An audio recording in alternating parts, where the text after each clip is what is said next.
Bom dia, meus amados, queridos irmãos em Cristo.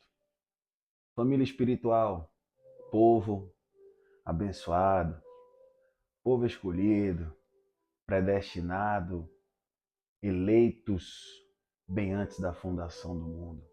Vamos lá, vamos para mais um dia, porque diz aí, está tudo incrível. Inalando este ar e exalando que foi nos concedido.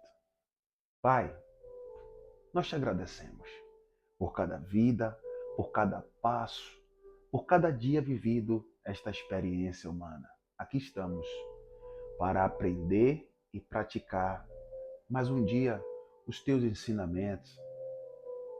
Passeamos, caminhamos pela doutrina do Senhor, pelas palavras atemporais.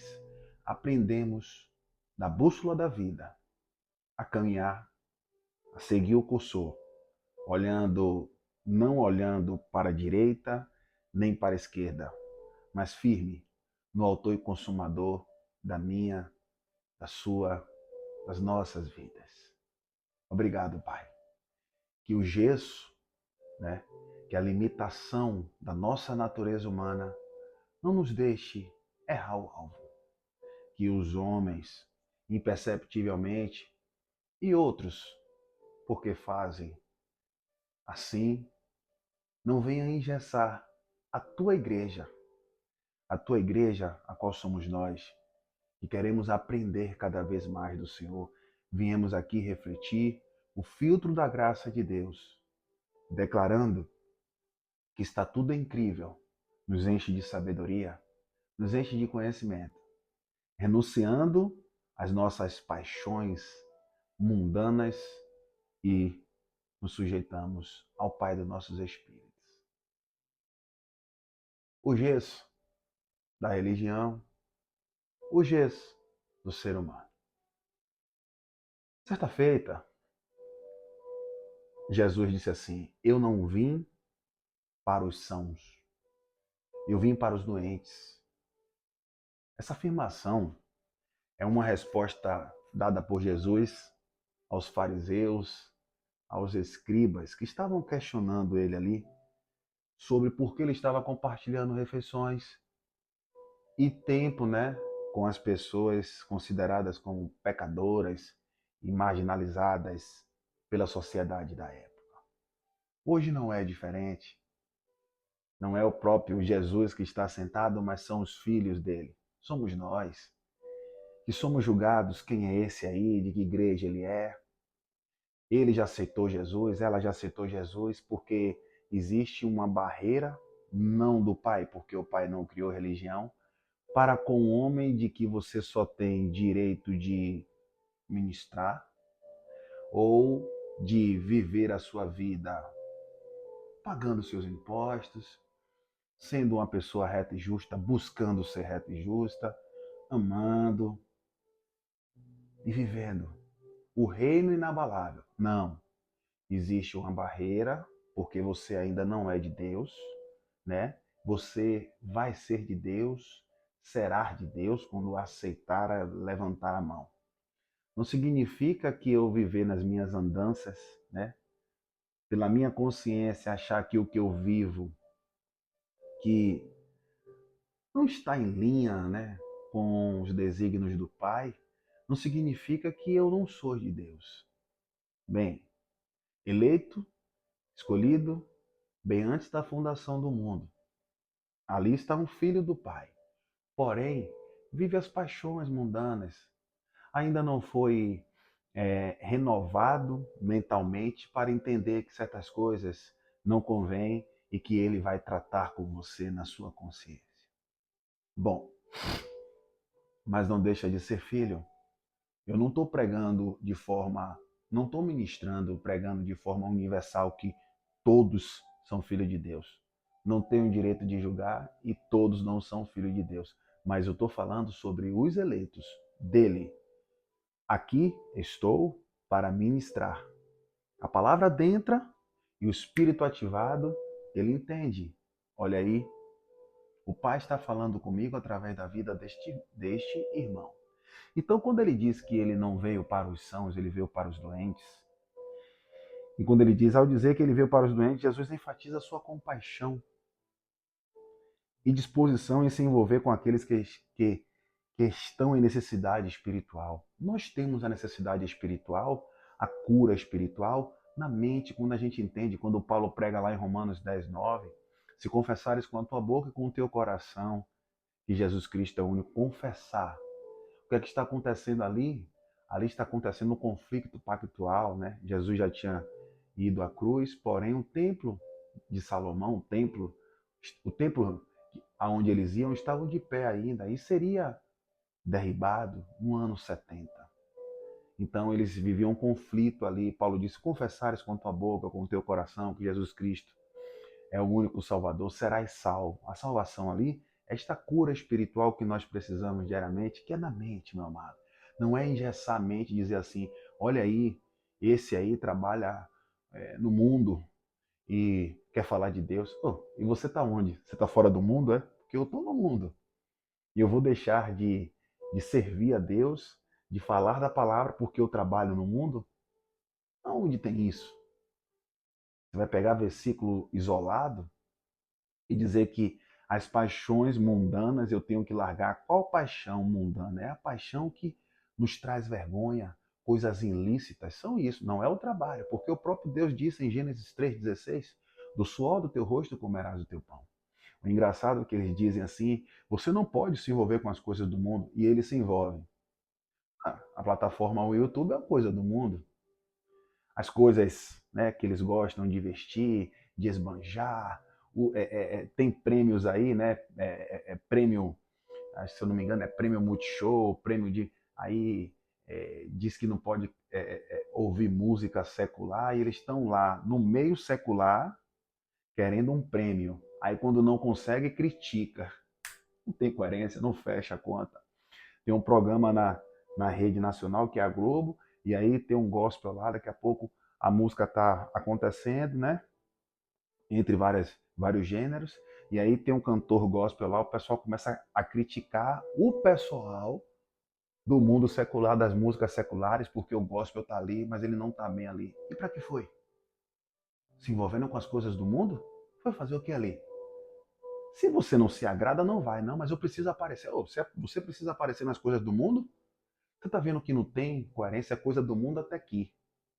Como eu vi ontem, Tom Carfer falar muito bem sobre a música secular, o que ele ouve, o que ele não ouve. Não tem nada demais. Até porque se eu aprofundar aqui, vai estreitar, porque Jesus disse que de graça recebeste, de graça dai. E aí as pessoas pegam inspiração da Bíblia para cobrar 300 mil, 400 mil para cantar. De graça receber, de graça dai. Já que é para seguir ao pé da letra, bora seguir, porque o primeiro milagre de Pedro, você sabe qual foi? Não tem ouro, não tem prata. Em nome de Jesus, levante e ande. De graça a receber, de graça dai. Então, Jesus veio para os doentes. E o que acontece aqui? Por que Jesus foi questionado aqui? Por que aqueles que pregavam nesta época aqui, os fariseus e os escribas, estavam querendo acabar com Jesus. Jesus amando o próximo, mostrando compaixão, né? E a mente engessada daquela época, como hoje também não é diferente, fica assim, ó. Você vai sentar na mesa de escarnecedores, ó. E às vezes, o que é que acontece? O que acontece é que as pessoas, elas, tipo assim, impedem, na verdade, de a gente, né, ter um acesso, que eu digo, chegar a ouvir uma palavra, adentrar em uma reunião e chegar ali e ouvir e seguir, né? Por quê? Não, porque Deus. E aí, as pessoas também têm, infelizmente, por causa do homem, tem uma visão de um Deus mau, um Deus engessado, um Deus limitado. E aí Jesus é questionado aqui porque o que ele senta com o publicano, né? E o publicano naquela época, eles eram detestados e rejeitados pelos judeus, que não admitiam cobrança de impostos. Presta atenção. A qual, segundo os fariseus, que tinham como uma função de zelar pela doutrina hebraica. Isso era contra a lei de Moisés, né? E aí eles questionavam, né? Eles diziam: você vai sentar com esse pessoal aí? Você vai sentar para comer com esse pessoal? E sabe quem era o publicano? Mateus, chamado de Levi. E aqui eu vou passar para vocês. Mateus, Lucas 5, o verso 27. Vou ler até o 32. Vou ler na versão da Bíblia Viva, o chamado de Levi. Vou ler na versão da Bíblia Viva. Cadê a versão? Bíblia Viva. Bíblia Viva, Sandro. Vamos lá. Lucas 5, o verso é o 27. Vamos lá. Mais tarde, quando Jesus deixava a cidade, vinha um cobrador de impostos, chamado Levi, Mateus, hein? Sentado no guichê da coletoria, e Jesus disse: venha comigo. Então Levi deixou tudo, levantou-se e o seguiu. Levi era um homem muito rico, sabia? Muito rico. Ouviu a voz do mestre e o seguiu. Que lindo, né? Não significa, como quando eu falo assim, muito rico, que às vezes eu ministro aqui, né, sobre as situações de a pessoa tem direito de ser rico, mas a gente não pode mais amar o mundo do que a Deus. E Levi, uma pessoa financeiramente bem, foi ali seguir o pai. Não deixou de ter a vida dele, né? As coisas que ele tinha, as conquistas, mas seguiu o pai. Ele se sujeitou, ele foi ali e praticou, né, o chamado. E aí, o que é que acontece aqui? Então Levi deixou tudo, levantou-se e o seguiu. Então Levi ofereceu um grande banquete em sua casa, e tendo Jesus como convidado de honra, muitos dos cobradores de impostos, colegas de Levi e outros convidados estavam ali. Mas os fariseus, os religiosos, o mestre da lei queixavam-se amargamente aos discípulos de Jesus: por que vocês comem com publicanos e pessoas de má fama? Para eles eram pessoas de má fama. Jesus respondeu-lhes: são os doentes que precisam de médico, não aqueles que têm boa saúde. Meu propósito é convidar os pecadores a se arrependerem dos seus pecados e não aqueles que se acham muito justos. Aqui está. A mente engessada, o gesso da religião e um Deus limitado, que não significa que eu estou vivendo da forma que eu quero no mundo, mas sou um eleito e ainda não estou sendo tratado na consciência, que eu digo, na salvação da mente, recebendo o alimento puro da graça de Deus, que eu não sou filho, sabe? E aí a religião, como eu disse aqui, ela muitas vezes ela bloqueia o homem, né? O homem. Religião, quando eu digo, é o homem. Ele bloqueia, né? Isso causa muito embate hoje. Eu disse há semanas atrás, né? Tinha um cantor aqui, tem um cantor secular do mundo, do trabalho dele. Ele foi ali antes do show dele cantar um louvor. As pessoas, é que pode? Na mesma fonte não pode jorrar água doce e água salgada. Não sabe o que está falando, está criticando, não tem base bíblica e aí afasta o povo de Deus. E o que eu mais vejo nos comentários é por isso que eu não vou à igreja. É por isso que eu não gosto de evangélico, porque não é cristão, é evangélico. Eu não quero conta com evangélico. Eu não... Os fariseus e os escribas estavam criticando aquele que levou aquela cruz. O maior exemplo de humildade e compaixão, sentando e exalando o bom perfume do amor de Deus, e as pessoas brigando ali, vivendo dentro da doutrina da lei, olho por olho, dente por dente. Por que você está sentando com esse com esse cobrador de impostos aí. Ali é Mateus, chamado de Mateus. Que venhamos entender, que venhamos amar o próximo. Deus não é limitado aos nossos pensamentos. A evangelização de muitas religiões é assim, ó. Arrependa aí. É aceitar Jesus de uma forma grosseira. Há muitos anos atrás, muito novo, eu estava com os colegas conversando e aí, rapaz, chegou um rapaz, né, zeloso, sem conhecimento, para evangelizar. E eu pergunto, eu sou questionador, dentro daquilo que eu quero entender. Ele contou o testemunho dele e disse, naquele tempo, vocês não querem aceitar Jesus não, ele está voltando. Aí eu sempre ouvi, respeitei, ele disse, ele está voltando. Eu fiz isso, e hoje sirvo ao Pai. Eu, tranquilo. Aí ele acabou de falar, eu disse assim para ele, falei, então o senhor fez isso, e o senhor é salvo. E eu que respeito a minha família, respeito os meus pais, respeito o próximo, estou trabalhando, estou aqui tranquilo, e eu não aceitei Jesus como o senhor está dizendo aí, falei legalmente. Eu vou para o suposto inferno e o senhor vai para o céu. Ele ficou meio assim, ele, não, porque... Não, aí eu quero que o senhor me responda. Porque aquilo para mim foi uma agressão. Como é que ele traz a vida dele e eu respeito? Mas aí na hora que ele vem falar de Jesus para mim, é assim? Jesus falou assim com o publicano? Quando hoje eu adentro na Bíblia, eu vejo que é religião. Jesus chegou, olhe, largue aí agora, venha. E o publicano foi ser grato a ele, que é Mateus, foi fazer um banquete com os outros. Ele foi lá e eu imagino que se divertiu, comeu, bebeu. Jesus estava ali sentado. E as pessoas hoje, olha, é os últimos dias. Parece que Deus mandou, vai lá, ide, pregai. Pega isso aí, olha. Esse ide e pregai a toda criatura para que seja salvo. Deixa eu deixar aqui só a título de curiosidade. Não, não é o evangelho da graça de Deus. Ali tinha um time. Ali era para ir de pregai as ovelhas perdidas da casa de Israel, que foi para onde Jesus veio.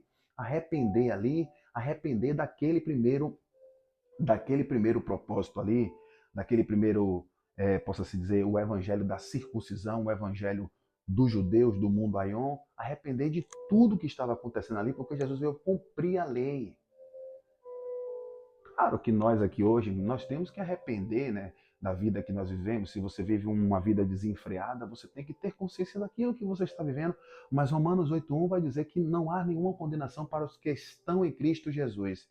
E estar em Cristo Jesus está no ministério da graça, no ministério do Espírito. Não é estar em Cristo Jesus quando você levanta a mão e aceita Ele. Esse não é estar em Cristo Jesus, porque Romanos 8:1 vai dizer, não há nenhuma condenação para os que estão em Cristo Jesus. Não segundo a carne. O que é a carne ali? A carne não é beber, não é matar, não é roubar. A carne ali estava... Isso não é certo. O que eu estou querendo dizer aqui é que não é beber, não é matar, não é roubar ali a carne. A carne está dizendo ali, Paulo está falando do ministério de condenação e morte, que era o ministério da lei de Moisés. Entendeu? Não é, ou seja, não há nenhuma condenação para os que estão em Cristo Jesus. E nós estamos em Cristo. Porém, essa palavra precisa chegar para que as pessoas venham entender. Não, agora sim. É o Evangelho da Graça. Ele está me mostrando o que é certo, o que é errado. Ele está tratando com a minha consciência. É Deus chamando, vinde a mim. Todos que estáis cansados, oprimidos, sobrecarregados. Aprendei de mim que sou manso e humilde de coração. Não é de mim, não, é dele. E acalmarei as suas almas, suas emoções. Porque meu jugo é suave, meu fardo é leve. Mas aí fora, tem muito fariseu e escriba. Cuidado, mas não olha para eles não. Perdoa, Pai. Eles não sabem o que fazem. Mas não estou falando mal do homem. Eu estou trazendo aqui sobre o ensinamento dentro da verdade que é a palavra de Deus. Porque Deus não faz acepção de pessoas. Tudo é incrível. Até amanhã, permitindo o Papai do Céu, e cremos que Ele irá de permitir. Porque sempre temos que dizer, está tudo incrível. Obrigado. Graça e paz. Até amanhã.